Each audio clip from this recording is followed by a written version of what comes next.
Now we want to look more into consumption and what are some of the shifts in terms of pay, because obviously you need more money to buy more things when prices are going up.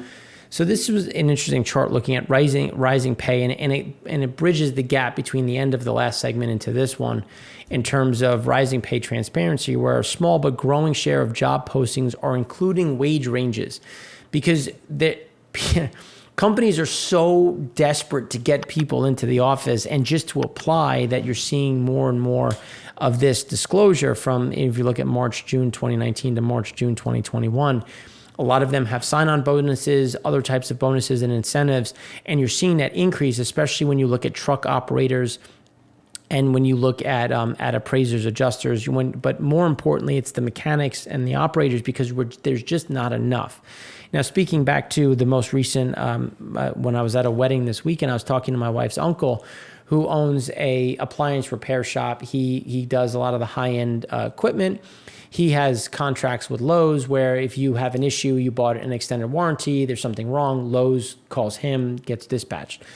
He talks about how he has enough work for 9 trucks. He's currently operating 7, and one of them is his. Now, mind you, he's 64, and he's had to go back out on the road because he can't find people to run that truck. And he's like, and I have enough work to pick up another 2 trucks at least, and I can't hire. And this is, I think, a coming problem of skills, because one of the ones that he's having issues with is refrigeration. And when you look at refrigeration, the trade school he used to hire from, they dropped it because nobody was going into it. So he's being 64. He's like, well, I've done refrigeration for a long time. I guess, it's my business. I have to be able to put on overalls and go do it myself. And that's what we're continuing to see, where there's this big shortfall in not just skills, but also willingness to come in. And that's where we're starting to see that pendulum swing. And we're going to talk about school and college and how that is really coming back into the manifold, where you're seeing people go to school less. Like, this was a drop in school. And I think you're starting to see some of this pivot back into trades and trade schools, especially based on the amount of money that can be made. But then when we look at the median wage growth, 12-month moving average, you get an idea of just where we sit.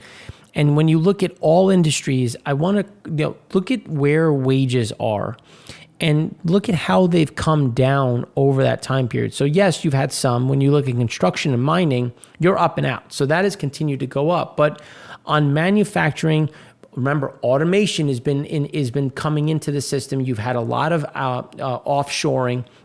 So you're still not even remotely coming back to where we were in the peak of 2019, 2020, and even in 2020. So we're starting to come back, where leisure and hospitality had a huge spike in 2020, and now it's starting to moderate. So again, there's the wage side, and this is why I've spoken about wages probably every week for the last, for as long as you kind individuals that have been watching me have been talking about. I can spin this bullish, bearish, whatever way possible, which is why I show all the data. But when you shake it out, there are pockets of strength and pockets of weakness. But the pockets of weakness are at a larger value and volume than the strengthening ones. And that's why we continue to see this bifurcation in terms of what's in the market. So when we look at hires per job, this is looking at just the amount of hires per job opening. So look at what there is in terms of the 2019 average. There's just less hiring. So everything is falling down, even though and it's because if you look at JOLTS, there's a ton of openings, but the hires are just not there. And again, and speaking, going back to my uncle, my wife's uncle, he was saying, I can't even get people to apply. It's not even that it's like it's open, but I can't even get someone to put a resume in. And that is the concern, where when you look at the jobs or the JOLTS that are available, but then the amount of people that are willing to do it, it continues to see this bifurcation. So then let's look at total private construction. So private construction continues to go parabolic. Again, this looks at housing, you look at that, but then non-residential continues to slow down, but is also finding a floor. Now, these won't really converge on each other, but at this point, you're starting to see them kind of level out a bit. And that's where I think you're going to start to see some of that non-residential pick back up a bit, some of the residential, not so much slow down, but just flatline, just given what that backlog looks like. So then when we look at construction spending, so June construction spending softer than expected at 0.1% versus 0.4%, and negative 2% in prior month, which was revised up from negative 0.3%. But private residential up 1.1%, residential home improvement 0.4%, non-residential negative 0.7%. So again, you're starting to see just this level off in terms of construction spending, which speaks to a bit more of a slowdown on the Q3 side. When you look at investment, construction, some of that going forward, again, some of that moderation that we're starting to see in the market. So then when you look at U.S. manufacturing orders, so June factory orders stronger than expected at 1.4% month over month versus 1% estimate. Final June durable good orders revised up from 0.8% month over month to 0.9%. Cap goods orders, non-defense, revised up from 0.5% to 0.7%. So when you look at just kind of where we're getting back into, but remember, new orders has to be put in context of, if you're a company and you're concerned about getting delivery by November, when are you putting in your order? You know, say for an example, you normally put it in September or middle of October because it should take 6 weeks. Well, now you're seeing all this stuff and it's like, I don't think it's going to take 6 weeks. What are you going to do? You're going to put it in early. So we're going to want to see how this continues, or is this just a reaction to the issues and you start to see that moderate as the orders have been officially put in. Now, when we keep talking about stimulus, you have to think about who is buying the stimulus. And when we looked at QE, QE was above with the Treasury issuance in Q2, but now we have to look at what is happening abroad. So Japan's government pension investment fund made a record cut to the weighting of Treasuries in its portfolio last fiscal year as the world's safest asset led to a global debt sell-off. GPIF, or the Government Pension Investment Fund, as the world's biggest pension fund is known, lowered U.S. government bonds and bills 35% of its foreign debt holdings in the 12 months ended March, from 47% previously, according to analysis by Bloomberg. The weighting pivot comes largely from the Japanese fund increasing investments in European sovereign debt. So when you look at some of the shifts in general, as the Treasury has to increase issuance, and the Fed is really heading into a tapering situation, who is going to be picking up some of this excess? And that's going to be, I think, a bigger concern going forward, because when you look at the shift away from the U.S. Treasuries into other sovereign bonds, here's where we look at March 2021 versus March 20. And we've seen this abroad. I mean, given you did see some buying from China again, but Japan is becoming less and less of an owner or active buyer of some of this paper, which is going to become a bigger problem when you start looking at what are rates going to do and what are prices going to do as we go through the remainder of 2021 and really beyond. But then when you look at 10-year Treasury percent versus global PMI, so global PMI is starting to roll over. Typically, it's a leading indicator. But yet, as it's rolled over, it comes down to, and I had this conversation of when you think about bonds. So bonds are going to price in a lot of different things. But let's break it down and simplify it to inflation and growth. So the bond yield right now is telling you inflation is transitory and we have no growth. And my view is we have growth below estimates, but we have growth and inflation isn't transitory. So that's where I think you get this makeup move. I mean, we've seen hedge funds announce that they had these big losses from shorts. I think you're going to start to see that moderate and you're going to start to see that pressure come back in, especially when you look at IG corporate bond yields in real terms, which are the lowest since 1980. So you see just the pain when you look at stagflation. Again, speaking to where we can see some of the similarities, the stagflation side, but then look at the explosion higher off of that. That's something that I think is a more likely scenario versus some of the others that are on this list. But when you consider about what's happened, so I didn't put it in today, but we hit, as I said on Friday, we hit over $1 trillion in the RRP. Yay, $1 trillion. But since then, we've hit over 900 billion. And every single time you look at this, it's because banks don't have anywhere to put the money. They have too much money sitting on the sidelines. And this is looking at measures of supply and demand for commercial and industrial loans by size of firms seeking. So when you look at the net difference, so loans to small companies, it comes down, it's negative.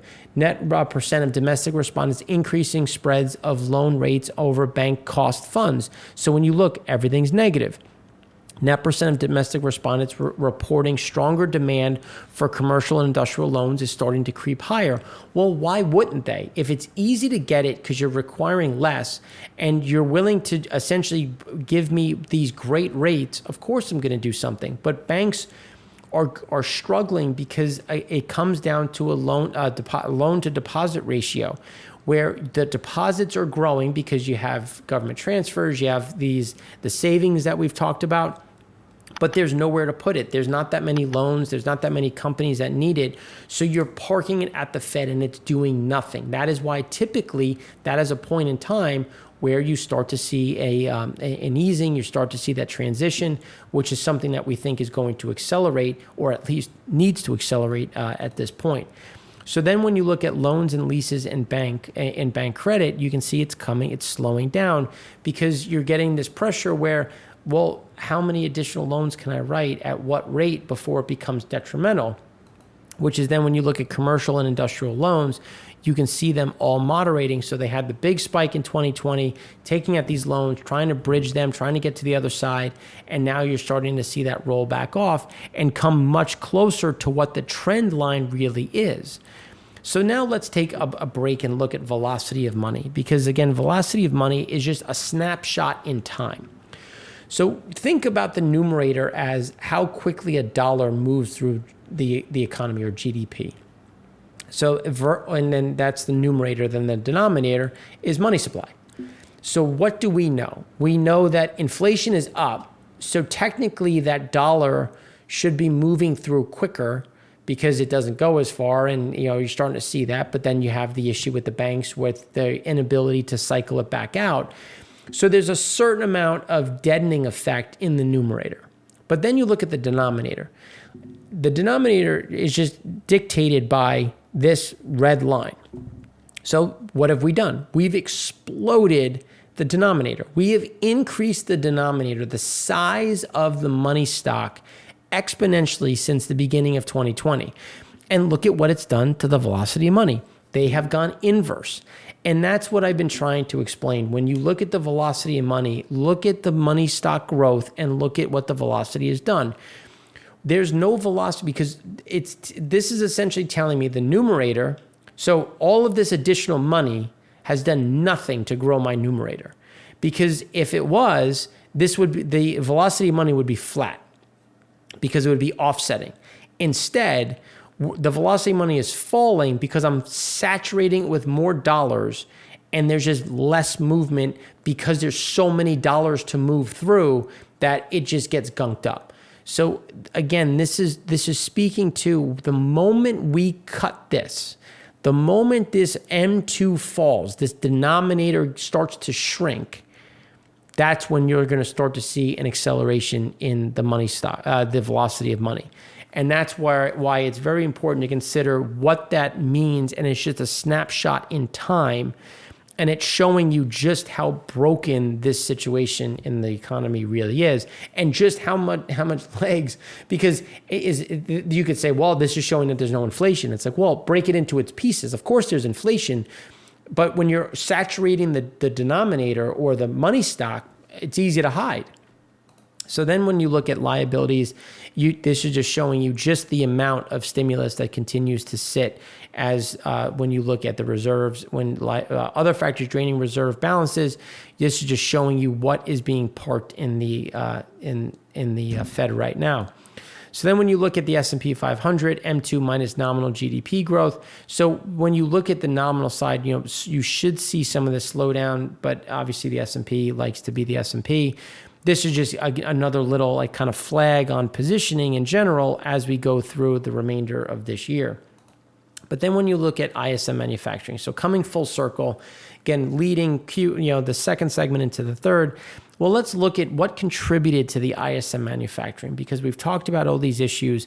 Supplier delivery. Look at how much of supplier delivery what impacted this number. So if you take that out, you're still expanding.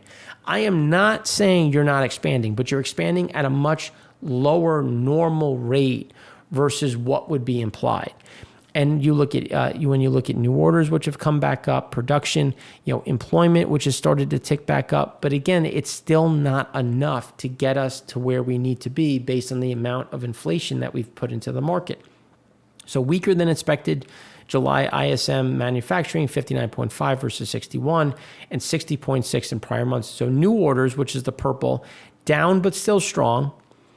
But then when you look at the blue, which is the overall level, but now let's look at employment, bounced off the bottom, which is that level that we were talking about that's very important, but inventories fell below 50. So you're starting to get that negative feedback loop again from inventories, which is going to take time to play out. So then when you look at the supply chains holding back factories and boosting prices, this is what we keep talking about with people panicking and trying to order ahead of time to get in front of some of these shortfalls. So the ISM fell 1.1 point in July to 59.5 in contrast to the consensus. So then when you look at supply chain frictions, were the least extreme since February at 72.5 versus 75.1. So this is a small consolation, as recent months included the highest reading since 1974. So you're still getting massive numbers, just at a slower pace. And this just shows you kind of looking at where we sit right now. Customer inventories record low. When you look at ISM, still under pressure right now. Prices paid exploding, supplier delivery delays getting worse, employment not getting much better, new orders starting to spike a bit.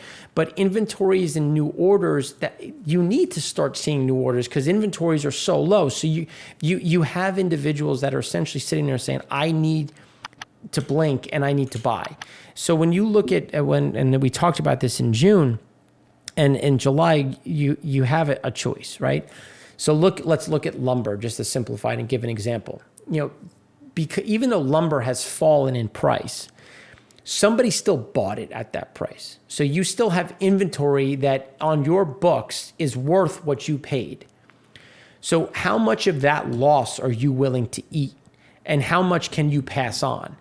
So customer inventories, as lumber drains downstream, they're going to say, well, I have to replenish, but I'm not doing it at that price. And now it's going to be, well, at what price at what point do you blink?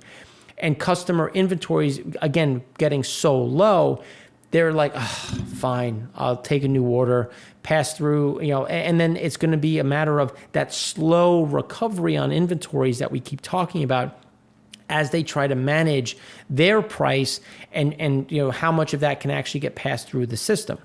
Because somebody's going to take a bath. It's just a matter of who. So then the labor share of value added in manufacturing. So when you look at total labor income and then equity-based income, you start to get some of the difference because even though when you look at income has fallen, you've had some equity come in. So the researchers found, you can see the research at the bottom.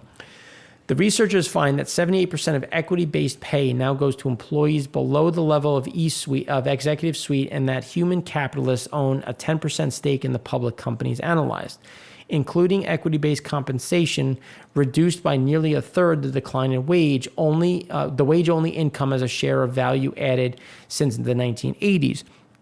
It's still a decline, so you still are seeing this tightness in wages, but you're not seeing it to the same level, which is why we've talked about it's not as extreme, and we use the total labor income and not just equity-based, wages only.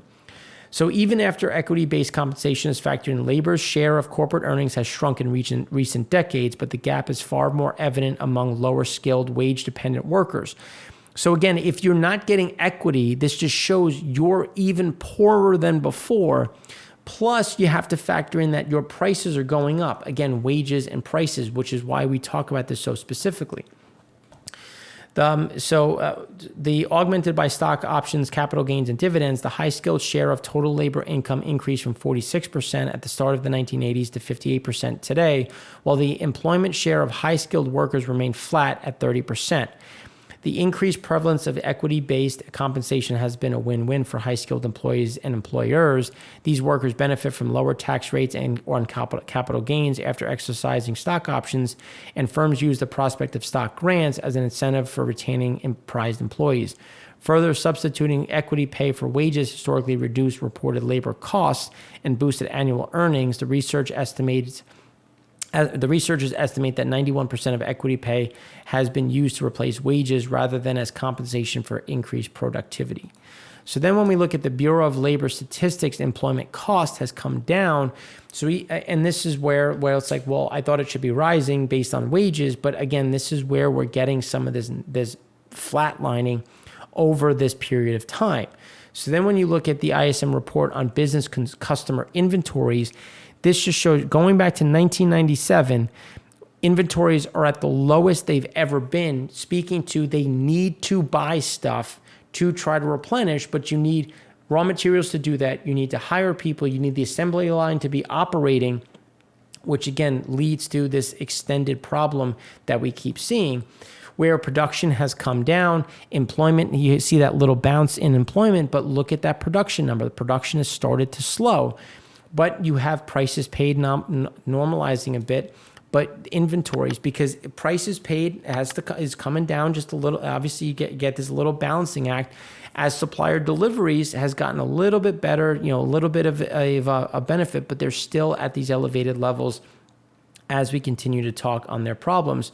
Where soaring rents, so you have prices at the ISM side remaining tough. You have people not getting paid as much. You get inventory super low. You're getting all of this coming together. So we'll look at primary rent. So medium asking rent is up, again, that 20%, which is, again, going to pull things up. So you have the cost of labor coming down. So you're paying people less, but their costs are going up, more specifically on the rent side.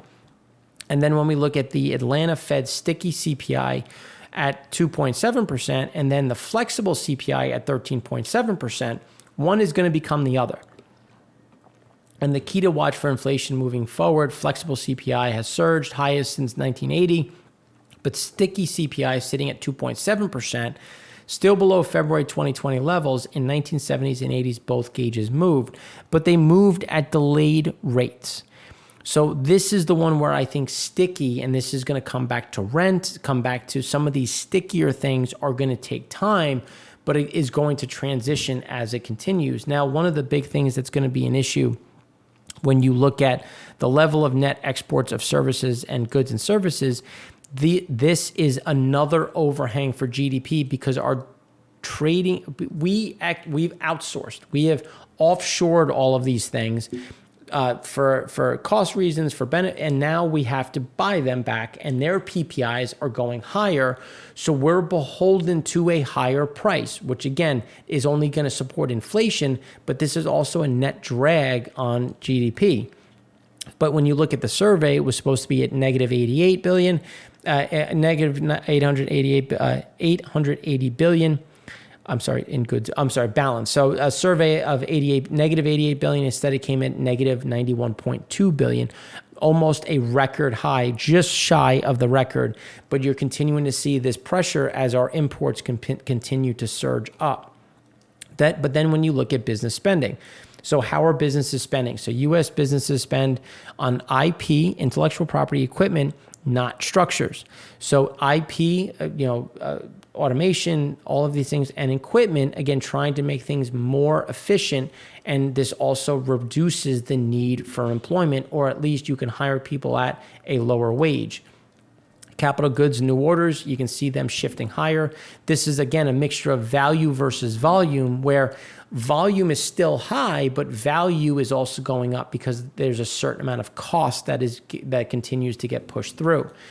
So then when you look at the ISM year over year and where the forward 2-year bond yields look, this again looks at yield having to catch up because there has been growth. There still remains growth. I still think that expectations are too high, but rates are still way too low based on that backdrop. So now let's look at schools. So since 2017, student debt has grown fastest among older Americans as parents try to pick up some of this additional cost for school. But then let's look at change in college enrollment. So private for-profit 4-year is down 35% from 2016. Public 2-year is down to 18%. Total enrollment is down 7%.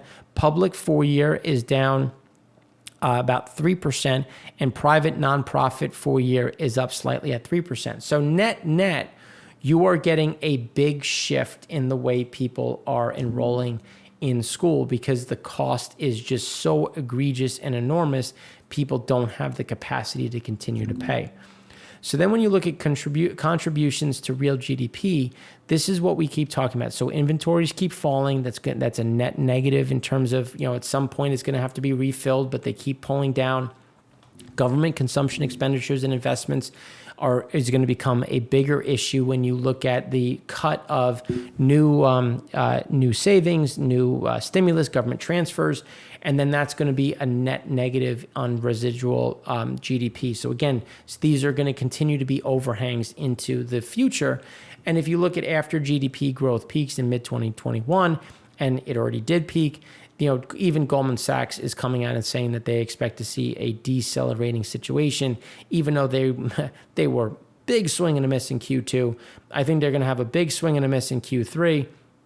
And then I think that you're going to start to get some of this gradual movement, but the overhang is going to be real because when you look at stimulus pulls forward spending. You pull forward a lot of the out years, and this is what we're continuing to see, where as the stimulus fades, the fiscal impulses will turn and become a drag on the economy, not a benefit, which is why the size of the stimulus, the size of the drug, the hangover is that much worse. And this is when we start looking again at just that consumption. U.S. personal consumption expenditures at 4%, core price index at 3.5%. Again, the cost of doing business in this economy for the consumer continues to rise. But it's when you look at it against personal income, you continue to see the pressure where personal income is falling as expenditures are going up, which again is just showing kind of that conflict with where you're getting some of this drawdown in savings, because an upside surprise for June personal income of 0.1% versus a negative 0.3%, though prior month was revised down. Personal spending was up 1% versus 0.7% estimate. Real personal spending at 0.5%, positive 0.5% versus positive 0.3%. But this is where this delta is where we see that savings going. So then when you look at real spending on goods moderates as services pick up, this is what we keep talking about with this trend back to the center. But you're starting to see services slow down a bit and goods starting to pick up and decline a bit more. And then to round that out, when you look at pending home sales, at 112, you saw the pending home sales index was down and missing estimates as you continue to see some of this pressure as individuals and consumers essentially balk at some of these prices.